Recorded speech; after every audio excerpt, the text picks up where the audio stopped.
The evening shift at Outpost Pharaoh was supposed to be quiet. Marcus Chen wiped the grease from his hands and looked around his small repair workshop. Old mining equipment filled every corner. Broken drills, damaged power cells, and torn metal plates covered the workbenches. This was his kingdom. And he was tired. Marcus was 52 years old. His hair had turned gray years ago. Deep lines marked his face from decades of hard work. He had been fixing machines on this remote station for 15 years. It was simple work. It was lonely work. But it was his work. He walked to the large bay door and pressed the button to close it. The metal door began sliding down with a loud grinding sound. Marcus made a mental note to oil those hinges tomorrow. Then the ground shook. Marcus stumbled and grabbed a workbench to steady himself. The lights flickered. Alarms began wailing across the station. His radio crackled to life. All personnel, emergency alert. Unknown vessel approaching at high speed. Take cover immediately. Marcus ran to the window. His heart pounded in his chest. In the dark sky above the station, he saw something incredible. A massive ship was falling toward them. But it was not like any ship he had ever seen. The vessel glowed with strange colors. Blues and purples rippled across its surface like waves on water. It looked alive somehow. The shape was wrong too. Instead of the sharp angles of human ships, this one had curves and flowing lines. It looked almost organic. The ship crashed into the depot yard 200 meters from Marcus's workshop. The impact sent a shockwave through the ground. Marcus was thrown backward. He hit the floor hard. Equipment crashed down around him. For a moment, everything was silent except for the ringing in his ears. Then Marcus heard something that made his blood run cold. A roar. Deep and powerful. It echoed across the station like thunder. He got to his feet slowly. His ribs hurt from the fall. Through the window, he could see the crashed ship. Smoke and steam rose from the impact site. The station's automated defense turrets emerged from their hidden positions. Their weapons locked onto the vessel. Something moved in the smoke. Marcus pressed his face against the window glass. His breath fogged the surface. What emerged from that smoke changed everything he thought he knew about the universe. It was a dragon, not a small creature from old Earth stories. This was massive, 8 meters long, from nose to tail. Its body was covered in scales that shimmered with rainbow colors. Each scale caught the station lights and reflected them like precious gems. The creature had 4 powerful legs with claws that dug into the metal ground. 2 enormous wings spread out from its back. They were translucent and glowed with soft blue light. But what struck Marcus most were the eyes. Large, intelligent eyes that burned with an inner fire. Those eyes held something Marcus recognized immediately. Desperation. The defense turrets powered up. Red targeting lasers painted dots across the dragon's chest. Marcus knew those weapons could tear through reinforced steel. They would kill this creature in seconds. The dragon did not attack. It did not breathe fire or roar in challenge. Instead, it did something completely unexpected. It bowed its head. The great creature lowered itself to the ground. One clawed hand reached toward its chest and pulled out a small device. The dragon held it up like an offering. A voice came from the device. It was translated into human language, but the emotion behind it was universal. "Please, I beg you, help us." Marcus stood frozen. His mind could not process what he was seeing. Dragons were myths. Stories told to children. They did not exist. They certainly did not crash land on mining stations and speak through translator devices. The dragon continued speaking. Its voice was deep and rough, filled with pain. "My name is Vorkath. My bond mate is dying inside our ship. I have traveled far to find help. I heard stories of humans, stories that say you can fix anything, that you make miracles from broken things. Please, I am begging you, save her." Marcus's radio crackled again. "Chen, stay in your workshop. Do not approach the alien. The commander is sending security teams." But Marcus was not listening anymore. He was watching this massive creature bow before him, watching it shake with fear and desperation. He had seen that look before. Years ago. In a hospital. When doctors told him there was nothing they could do for his daughter, the memory hit him like a physical blow. Sarah. His little girl. Only 12 years old when the fever took her. The medical ship had been delayed. By the time it arrived, it was too late. Marcus had spent every day since then fixing machines. Machines could be repaired. Machines could be saved.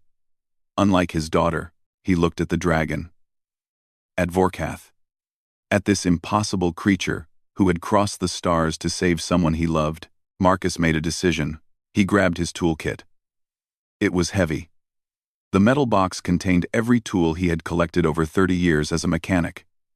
Wrenches, scanners, welding equipment, diagnostic devices. If something could be fixed, the tools in this box could do it. He opened the bay door and walked out into the night. The defense turrets tracked his movement. The red dots moved from the dragon to Marcus. "Chen, get back inside. That's an order." Marcus ignored the radio. He walked across the depot yard. His boots crunched on broken metal and scattered debris. He stopped 3 meters from Vorkath. Up close, the dragon was even more impressive. And more terrifying. Those claws could tear Marcus apart easily. Those jaws could bite him in half. But those eyes, those desperate, pleading eyes. "Show me what's wrong," Marcus said quietly. Vorkath's eyes widened. Hope flickered across his alien features. "You will help?" "I'll try," Marcus said. "That's all I can promise." The dragon's whole body seemed to sag with relief. "That is more than I dared to hope for. Come. Quickly. We have very little time." Vorkath led Marcus toward the crashed ship. Each step the dragon took left deep marks in the metal ground. Marcus followed close behind, his toolkit heavy in his hand. His heart hammered in his chest. He had no idea what he was walking into. The ship's entrance was a circular opening that dilated like a living eye. Marcus stopped at the threshold. The inside glowed with soft blue light. Strange patterns moved across the walls, like veins carrying blood. The air that came from inside was warm and smelled like ozone after a lightning strike. "This is a living ship," Marcus whispered. He had heard rumors of such things. Organic vessels grown rather than built. But he had never seen one. "Yes," Vorkath said. His voice was tight with worry. "Our ships are bonded to us. When we hurt, they hurt. When we die, they die. Come, please hurry." Marcus stepped inside. The floor beneath his feet felt strange. Not quite solid. It had a slight give to it, like walking on thick rubber. The walls pulsed gently. Marcus could see light moving through them in rhythmic waves. It reminded him of a heartbeat. They moved through a corridor that curved and twisted. Marcus had to duck under low sections. Vorkath moved with practiced ease despite his size. The dragon's claws made clicking sounds on the floor. They entered a larger chamber. Marcus stopped and stared. In the center of the room was another dragon. She was smaller than Vorkath, only about 5 meters long. Her scales were a deep green color that faded to silver at the edges. She lay curled in a nest of crystalline structures that grew up from the floor like frozen flowers. But something was terribly wrong. The dragon's scales flickered. One moment they were solid and bright. The next moment they became transparent, almost ghost-like. Her breathing was shallow and irregular. Each breath seemed to cause her pain. The light that should have glowed from within her was dim and fading. "Celis," Vorkath whispered. He moved to her side and gently touched her head with his own. "I brought help. A human." "Hold on. My heart. Please hold on." Celis opened one eye. It was clouded with pain. She looked at Marcus and tried to speak, but only a weak sound came out. Marcus set down his toolkit and approached slowly. "What happened to her?" Vorkath's voice shook as he spoke. "We passed through a nebula 3 days ago. Our navigation systems failed. The nebula contained high levels of radiation. Our ship's protective systems were damaged. Celis absorbed most of the radiation, protecting me. It has destroyed her cellular resonance." Cellular resonance? Marcus pulled out his diagnostic scanner. It was designed for machines, not living creatures. But maybe it could tell him something. All Drakthor require a specific harmonic frequency to live, Vorkath explained. He pointed to a structure on the far wall. It looked like a massive crystal organ, pulsing with faint light. That is our ship's resonance generator. It maintains the frequency that keeps our bodies stable. The radiation damaged it. Without the proper frequency, Celis's body is breaking apart at the molecular level. Marcus aimed his scanner at the crystal organ. The readings made no sense. His equipment was not designed for this type of technology. Half the values were beyond the scanner's ability to measure. He approached the generator carefully. Up close, he could see the damage. Cracks ran through the crystalline structure. Some sections were dark and dead. Others flickered weakly, trying to maintain their function but failing. "How long does she have?" Marcus asked.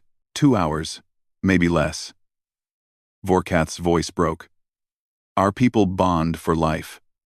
When one dies, the other follows within hours. I will die with her, Marcus Chen. We accept this. But I had to try. I had to try to save her." Marcus looked at the dying dragon. At the desperate mate beside her. At the damaged generator that was beyond anything he had ever seen before. This was impossible. He was a mechanic. He fixed mining drills and power cells. He had no knowledge of alien biology or living ships or harmonic frequencies. He should tell Vorkath the truth, that he could not help, that this was beyond him. But Marcus remembered his daughter. Remembered sitting helplessly beside her bed. Remembered the feeling of complete powerlessness as she slipped away. He could not feel that again. He would not give up without trying.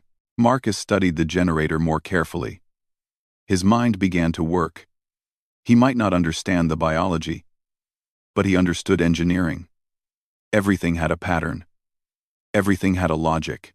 The generator needed to produce a specific frequency. The frequency kept the dragons alive. The generator was damaged and could not maintain that frequency. Marcus pulled out more tools. He attached sensor leads to different parts of the generator. His equipment beeped and displayed readings. Most of it was meaningless to him. But some patterns began to emerge. "The frequency is unstable," Marcus said, thinking out loud. "It keeps trying to reset but fails. Like an engine that keeps stalling." 84. 84. Can you fix it?" Vorkath asked. Hope and fear mixed in his voice. "I don't know," Marcus admitted. "I can't repair the biological parts. I don't have the knowledge or tools for that. But maybe I can help it restart itself." He paced around the chamber. His mind raced through possibilities. Human power generators operated on different principles, different frequencies. But the core concept was the same. Create a stable oscillation. Maintain it over time. "I need to understand the frequency pattern," Marcus said. He connected his portable computer to his scanners. Numbers and graphs filled the screen. "Your generator is trying to produce this wave pattern, right?" Vorkath looked at the screen. "Yes. That is the life frequency of our people." Marcus studied the wave pattern. It was complex. Multiple harmonics layered on top of each other. His equipment could detect it but could not reproduce it. Human technology did not work that way, unless an idea formed in Marcus's mind. It was crazy. It had probably never been tried before. It might not work at all, but it was a chance. "I need equipment," Marcus said. "Specific items from around the station. And I need them fast." "Tell me what you need," Vorkath said immediately. "I will get anything." Marcus pulled out his datapad and began making a list. Power oscillators from the mining drills. Harmonic dampeners from the engine room. Every frequency modulator we have. Also acoustic resonators, magnetic field generators, and about 50 meters of high-grade conductor cable. Vorkath stared at the list. "What are you planning?" "Something stupid," Marcus said. "I'm going to build a device that teaches your generator how to restart itself. I'll use mechanical oscillation to create the frequency pattern it needs. If I can maintain that pattern long enough near the damaged sections, maybe the organic parts will remember how to function. That is very uncertain, Vorkath said carefully. It's all I've got, Marcus replied. He looked at Celis. Her light was growing dimmer. How much time? 90 minutes, perhaps less. Marcus grabbed his toolkit. Then we need to move fast. Show me where the storage areas are. We're going to rob this entire station for parts. Vorkath nodded. For the first time since they met, something like hope appeared in the dragon's eyes. Lead the way, human. I will follow. They ran from the chamber. Time was running out. Marcus ran through the station corridors with Vorkath close behind. The dragon's massive form barely fit through some passages. His wings scraped against the walls. His claws left scratches on the floor. But Vorkath did not slow down. They reached the main storage warehouse. Marcus pushed through the doors. Inside were rows of equipment and spare parts. Everything a mining station needed to keep running. Start gathering the items on that list, Marcus said, handing Vorkath his datapad. I need to talk to the station commander. He grabbed his radio. Commander Hayes. This is Chen. I need authorization to take equipment from the warehouse. The radio crackled. Chen! Where are you? Security teams are searching for you. You approached an unidentified alien without authorization. The alien needs help, Marcus said calmly. His companion is dying. I can save her, but I need equipment. Absolutely not, Hayes shouted. You will return to your quarters immediately. That is a direct order. Marcus looked at Vorkath. The dragon was carefully picking up power oscillators with his claws. Despite his size and strength, his movements were gentle and precise.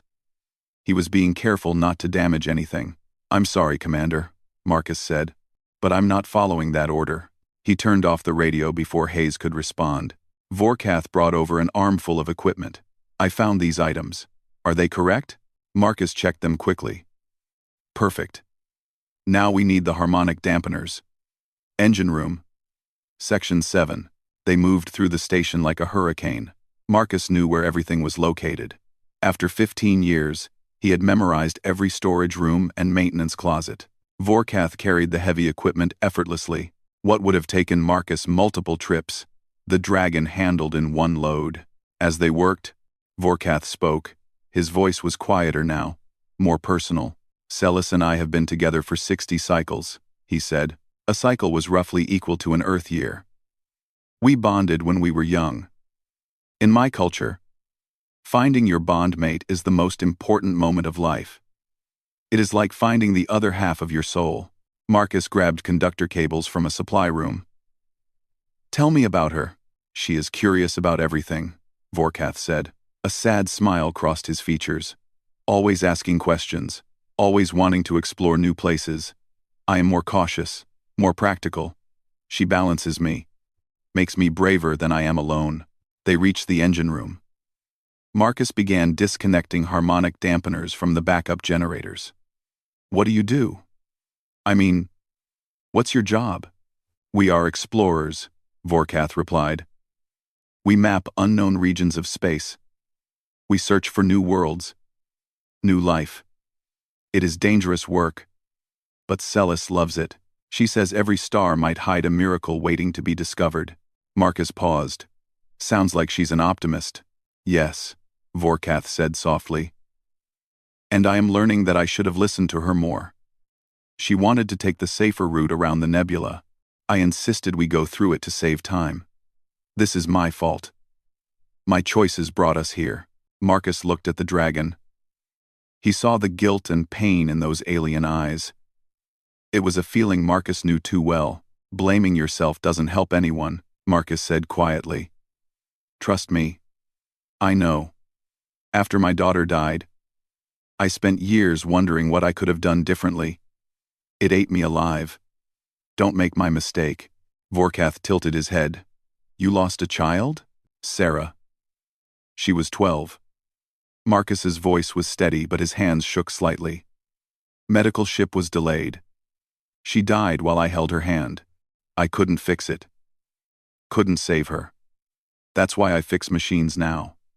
At least machines can be saved. I am sorry for your loss, Vorkath said. And I'm sorry for yours, Marcus replied. But your loss hasn't happened yet. We still have time. So let's stop talking and start working. They returned to the ship, carrying everything Marcus needed. Security teams tried to stop them at one point. But Vorkath simply spread his wings and roared. The guards backed away quickly. No one wanted to fight a dragon. Inside the chamber, Celis looked worse. Her body flickered like a faulty light. Her breathing was barely visible. Marcus checked his watch. 45 minutes left. Maybe less. He laid out all the equipment on the floor and began assembling his device. His hands moved with practiced efficiency. Connect this oscillator to that dampener. Run the cables through the modulator. Link the resonators in series. Vorkath watched closely. Tell me what to do. I want to help. Marcus appreciated that. Hold this frame steady while I weld these connections. Reasers as weld reasers of his nother zivers and free. The dragon's claws, so deadly looking, held the delicate equipment perfectly still. Marcus welded the joints. Sparks flew. The smell of hot metal filled the air. They worked together in focused silence. Marcus would point or gesture. Vorkath would hand him tools or hold pieces in place. Despite never having worked together before, they found a rhythm, the universal language of people trying to save a life. The device began to take shape. It looked ridiculous. A Frankenstein creation of mismatched parts, held together with mag clamps and welding. But the diagnostic readings looked promising. This will generate a mechanical oscillation, Marcus explained as he worked. It should match the frequency pattern your generator needs. If we place it close enough, the vibrations might stimulate the damaged sections to restart. Will it work? Vorkath asked. Honestly, I have no idea, Marcus admitted. I'm making this up as I go. But it's better than doing nothing. He made the final connection. The device hummed to life. Marcus checked the frequency output on his scanner. It was close. Very close. But not exact. He spent precious minutes fine-tuning the oscillators, adjusting the dampeners, tweaking the resonators. Each change brought the output closer to the target frequency. There, Marcus said finally. That's the best I can do. Let's try it. Together they carefully moved the device next to the damaged generator. Marcus positioned it at multiple angles, checking the readings each time. Finally, he found the optimal placement. Ready? Marcus asked. Vorkath looked at Celis. Her light was so dim now. We have no choice. Do it. Marcus activated the device. Nothing happened. The device hummed and vibrated. The oscilloscope showed it was producing the correct frequency pattern. But the generator did not respond. No change, no reaction. Celis's breathing became more irregular. Her body flickered faster. No, Vorkath whispered. Please, no. Marcus stared at his creation. His mind raced. What was wrong? The frequency was right. The placement was optimal. Why wasn't it working? Then he understood. The amplitude, Marcus said. The frequency is correct, but the power level is too low. The generator is too damaged. It needs a stronger signal to restart. Can you increase the power? Vorkath asked desperately. Marcus looked at his device, then at the ship's power systems, then at the cables running back toward the station. Yes, he said slowly. But it's dangerous. I'll need to reroute power from the station's main grid. A lot of power. It might overload the systems. Could cause explosions. Do it, Vorkath said without hesitation. I don't care about the risk. Marcus grabbed his tools. Then let's make a miracle. Marcus's fingers flew across his portable computer. He accessed the station's power grid through the maintenance network. Warning messages flooded his screen. Safety protocols blocked his commands. He overrode them one by one. His radio exploded with angry voices. Chen, what are you doing? Commander Hayes shouted. Power levels are spiking across the entire station. Stop immediately.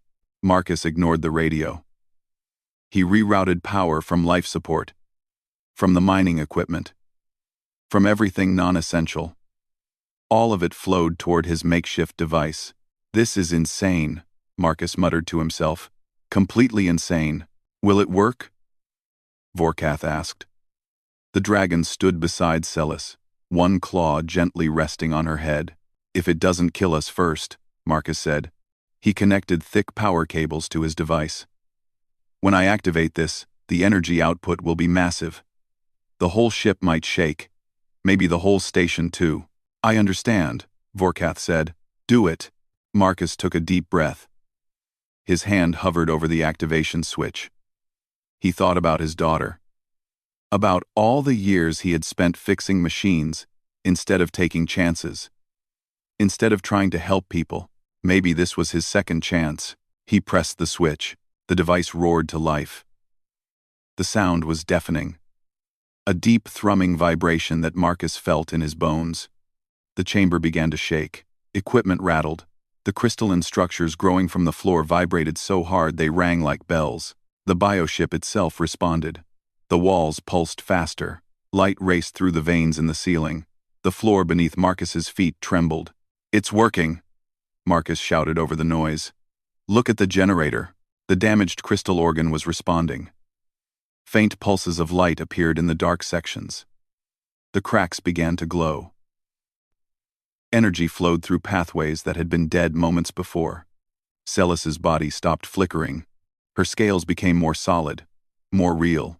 But then, warning alarms began blaring from Marcus's device. The temperature readings were climbing rapidly. Red lights flashed across his control panel. It's overheating, Marcus yelled. The power output is too high. The device can't handle it. He frantically adjusted settings, trying to reduce the load. But if he lowered the power too much, the generator would stop responding. Celis would die. But if he kept the power this high, the device would burn out. And then she would die anyway. Smoke began rising from the connections. The smell of burning circuits filled the air. How long can it last? Vorkath asked. Marcus checked the readings. 2 minutes, maybe 3. Then it's going to fail. We need at least 5 minutes for the generator to fully restart. Then we have a problem, Vorkath said quietly. Marcus stared at the smoking device. His mind searched desperately for a solution. There had to be a way. There had to be something he could do. Vorkath suddenly moved. The dragon positioned himself directly next to the overheating device. He spread his massive wings wide. They glowed with blue light.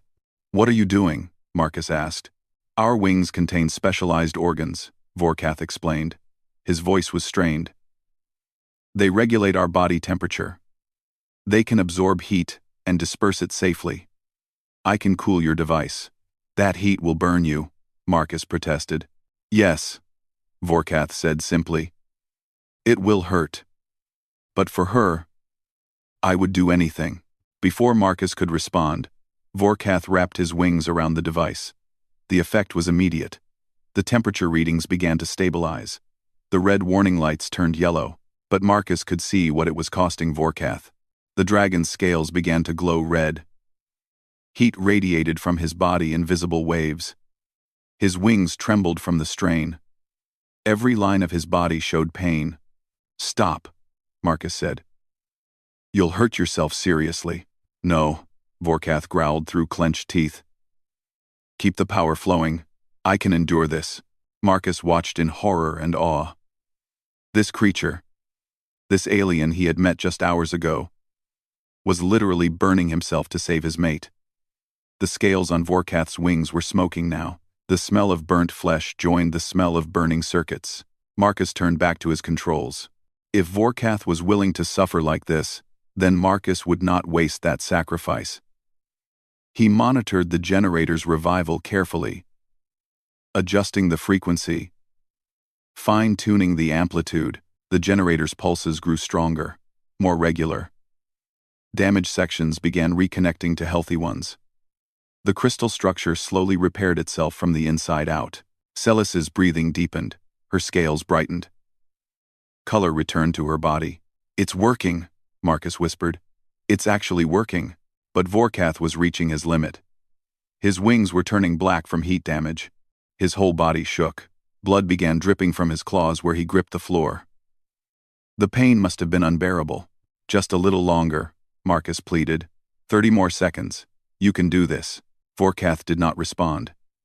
His eyes were closed. His jaw was clenched so tight Marcus worried his teeth would break. But he did not move. Did not pull away from the device. 20 seconds. The generator achieved a stable rhythm. Its pulses were strong and regular now. The harmonic frequency filled the chamber. Marcus could feel it resonating in his chest. 10 seconds. Celis's chamber flooded with light. Her body stopped flickering completely. She was solid again. Real again. Her breathing became deep and steady. 5 seconds. Now, Marcus shouted. It's done. Move away. He shut down the device. The terrible sound stopped. The vibrations ceased. Silence fell over the chamber, except for the gentle hum of the now functioning generator. Vorkath collapsed. His wings fell to his sides. They were blackened and damaged. Smoke rose from his body. He lay still on the floor. Vorkath! Marcus ran to the dragon's side. The creature's eyes opened slightly. Is she? Marcus looked at Cilis. She was moving now. Lifting her head. Her eyes were clear and bright. She looked around the chamber in confusion. Then she saw Vorkath lying on the floor. Vorkath! Celis cried out. Her voice was weak but filled with emotion. She tried to stand but was too weak. What happened? What did you do? The bioship systems responded immediately. Crystalline structures grew rapidly around Vorkath. They wrapped around his damaged wings. Blue light flowed from the walls into his body. The ship was healing him, using the same energy that was healing Celis to help her mate. Marcus stepped back. He watched as the two dragons looked at each other. Even through his pain, Vorkath's eyes filled with joy. You're alive, Vorkath whispered. You fool, Celis said, tears streaming down her face. You wonderful, beautiful fool. Station security teams burst into the chamber. Commander Hayes was with them. They stopped dead at the sight before them. Two dragons, one clearly recovering from near death, one clearly injured from burns, and Marcus Chen standing between them, covered in grease and sweat. Chen, Hayes said slowly, what in the name of Earth did you just do? Marcus looked at his hands. They were shaking from exhaustion and adrenaline. He looked at his ridiculous device, now smoking and ruined. He looked at Vorkath and Celis, alive despite impossible odds. I made a miracle, Marcus said quietly. I actually made a miracle. The medical teams arrived within minutes. Human doctors stood helplessly with their equipment. They had no idea how to treat alien dragons. But the bioship knew. Crystalline structures continued growing around Vorkath, feeding healing energy into his damaged body. His burns slowly began to fade. Celis was stronger now. She crawled across the chamber floor to her mate. She pressed her head against his, making soft sounds in their native language. Vorkath responded weakly, but his eyes never left her face. Commander Hayes approached Marcus carefully. Chen, I should arrest you. You violated direct orders. You stole station equipment. You nearly caused a catastrophic power failure. Marcus was too tired to care. Then arrest me. Hayes looked at the two dragons. At the evidence of what had just happened, he sighed heavily. But I won't. Hayes continued. Because you just did something incredible. Something impossible. You saved an alien life using nothing but spare parts and stubbornness. Marcus slumped against the wall. His whole body ached. His hands were burned from handling hot equipment. His ears still rang from the noise. But he had never felt more alive. Over the next few hours, both dragons recovered. The bioship's healing systems worked efficiently. Vorkath's wings slowly returned to their normal color. The blackened scales fell away, revealing healthy new ones underneath. Celis gained strength with each passing minute. When Celis was finally able to stand, she approached Marcus. Up close, she was just as impressive as Vorkath. Her green scales shimmered like emeralds. Her eyes were gentler than her mates but equally intelligent. She bowed her head low. Marcus Chen, I understand you saved my life. I do not have words sufficient to thank you. Our friend. Marcus felt awkward. I just did what anyone would do. No, Celis said firmly. Most would have refused. Most would have said it was impossible. You saw a dying stranger and chose to help anyway. That is not common. That is extraordinary. Vorkath joined them, moving slowly but steadily. In our culture, a life debt is sacred. You have saved both of us. When one bondmate dies, the other follows. You gave us our future back. I couldn't have done it without you, Marcus said to Vorkath.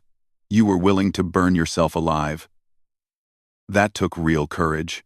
For her, anything, Vorkath said simply. He looked at Celis with such love that Marcus had to look away. It reminded him too much of what he had lost. Word of what happened spread quickly. Within a day, news traveled through both human and alien communication networks. The story of a human mechanic who saved a dying alien dragon captured imaginations across multiple species. 3 days later, a Drakthor delegation arrived at Outpost Pharaoh. 5 massive ships descended from the sky. They were beautiful vessels, each one unique, each one alive. Dragons of different colors emerged. They came to see the place where the miracle had happened. The leader of the delegation was an ancient dragon named Korvax. His scales were silver with age. Scars marked his body from a long life. He spoke with a voice that commanded respect. Marcus Chen, Korvax said, the Drakthor people owe you a debt. Vorkath and Celis are precious to us. You risked everything to save them. In return, we offer you our friendship and our aid. I don't need payment, Marcus said. I was just helping. We know, Korvax replied. That is why we honor you. You helped without thought of reward. But please, allow us to show our gratitude. The Drakthor offered technology exchanges. They shared knowledge of bioengineering and harmonic resonance. Human scientists were thrilled. This information would advance human understanding by decades. More importantly, the Drakthor offered something unprecedented. They invited humanity to join the Peacekeepers Coalition. It was an alliance of species dedicated to exploration and mutual protection. Membership was only offered to races that demonstrated both intelligence and compassion. Humans are young, Korvax explained to the assembled station personnel. Impulsive and sometimes reckless. But Marcus Chen showed us what humans can be. When faced with an impossible problem, you do not give up. You find a way. That determination, combined with compassion, makes humanity worthy of standing beside us. The ceremony was broadcast across human space. People watched as Marcus Chen, a simple mechanic from a remote mining station, accepted the alliance on behalf of humanity. He looked uncomfortable in the formal setting, but he shook Korvax's massive claw with dignity. When the ceremony ended, Marcus returned to his workshop. He wanted to escape the attention, the cameras, the questions. He just wanted to fix machines in peace, but Vorkath and Celis followed him. We are leaving tomorrow, Vorkath said. Our ship is fully healed. We must return to our duties. Marcus nodded. He had known they would leave. I hope you have safer travels from now on. Before we go, we want to give you something, Celis said. She held out a small crystal. It glowed with gentle blue light. This is a piece of our resonance generator. The part you saved. We crystallized and preserved it. Marcus took the crystal carefully. It was warm in his hand. He could feel a faint vibration from it. A gentle pulse like a heartbeat. It will remind you of what you accomplished, Vorkath said. And it will remind us that miracles can come from unexpected places. Marcus looked at the crystal. At the 2 dragons who had crashed into his life and changed everything. I spent 15 years fixing machines because I couldn't save my daughter. I thought that was all I could do. But you showed me I was wrong. I could save someone. I did save someone. You saved 2 someones, Celis corrected gently. And you saved more than just our lives. You gave us hope. Hope that there are people in the universe who will help strangers without hesitation. They said their goodbyes. Marcus watched from his workshop as the Drakthor ships lifted off. They rose into the sky gracefully, their hulls glowing with beautiful colors. Vorkath and Celis's ship was among them, fully restored and healthy. Marcus installed the crystal in his workshop. He mounted it on the wall where he could see it while he worked. It hummed softly, a constant reminder. News reporters came to interview him. Scientists asked him to explain his methods. Children sent him messages calling him a hero. Marcus answered their questions politely but remained humble. "I'm not a hero," he would say. "I'm just a mechanic who refused to give up." 6 months passed. Life at Outpost Pharaoh returned to normal. Marcus went back to fixing mining equipment and repairing broken machines. But something had changed inside him.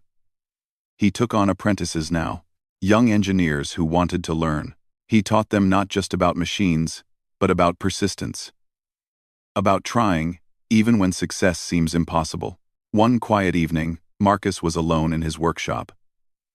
He was repairing a damaged drill when a message came through on his communication terminal. It was from Vorkath and Celis. The message was simple. A video showed them on their ship, healthy and happy. Behind them, Marcus could see 5 small dragons, children. Their scales were mixtures of Vorkath's colors and Celis's greens. "Marcus Chen," Vorkath's voice said from the recording. "We wanted you to know. We have started our family. 5 healthy younglings. They exist because you gave us a future. We will tell them your story. They will know that a human saved their parents' lives. Thank you, my friend. Thank you for everything." The message ended. Marcus sat in his workshop, surrounded by broken machines and spare parts. The crystal on his wall pulsed gently. He thought about his daughter, Sarah, about how he had been unable to save her. The pain of that loss would never fully disappear, but now there were 5 young dragons in the universe who would never know that pain. They would grow up with both parents, because one mechanic refused to accept the impossible. Marcus smiled. It was a small smile, but it was real. He returned to his work. There were machines to fix, people to help, and maybe, somewhere out there, another miracle waiting to happen. The crystal hummed softly. A harmony between species. A bridge built not with words or treaties, but with a mechanic's hands and a dragon's desperate love. And that, Marcus thought, was enough. The Enclod can make mistakes. Please double-check responses.